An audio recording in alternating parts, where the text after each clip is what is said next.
everyone, and welcome back to another unboxing video. Today we have our hands on a BR1 Mini LTEA WT PRM hardware version 3. So right when you open the box, you're going to see a quick start guide. It's a super easy and simple setup guide. Makes it really easy to get into the UI and get this thing online and set up. Over here to the right of the box, you're going to see all your accessories. This includes 4 antennas. 2 of them are going to be your cellular antennas, which are these smaller ones, and 2 of them are going to be your Wi-Fi antennas, which are these bigger ones. Also included is a 16-foot GPS antenna, and the new DC jack that comes with a 4-pin layout so that this router has built-in ignition sense. Makes it really easy for you to put the BR1 Mini into any sort of vehicle that has ignition. Let's get right to the router itself. As you can see, the physical form factor hasn't really changed that much. It's a little bit longer at 5 inches and a little bit heavier at just under a pound. Other than that, some hardware specs of the device itself is that this is a Category 6 router, the LTEA specifically. So that means it allows up to 300 megabits of cellular download and 50 megabits of cellular upload. So additionally, we can look here at the top interface, and you can see there's a lot different here than the old BR1.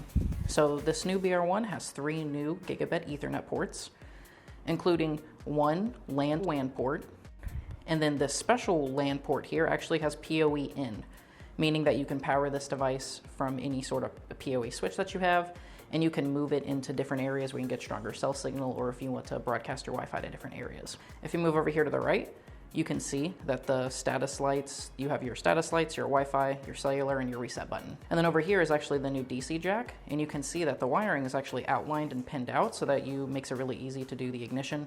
You can see your positive and negative over here, and then your ignition right here. Additionally, another cool fact about this device is that it can actually operate in negative 40 degrees Fahrenheit, and it can operate to up to 165 degrees Fahrenheit. So now if you take a look here on the back, you can see that there's 2 Wi-Fi antennas, 2 cellular antennas, your GPS, and then your SIM card.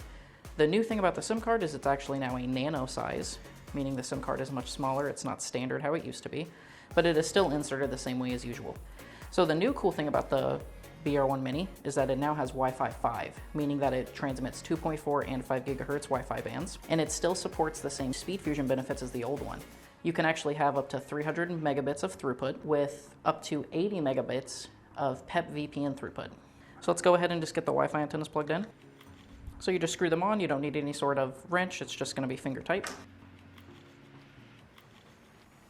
And then right before I do the cellulars, if you're going to use the GPS, I suggest doing the GPS first because it kind of gets in the way. And then now we just have to connect the cellular antennas. And it doesn't matter which one you use, you just have to make sure both of them are plugged in and snug and hand tight. And while I'm doing this last one, another interesting fact is that the BR1 Mini still lets you have all the same speed fusion benefits like hot failover and WAN smoothing. All right, and with that, all you would have to do now is just plug in the power, and you'd be all set and ready to go. Thank you.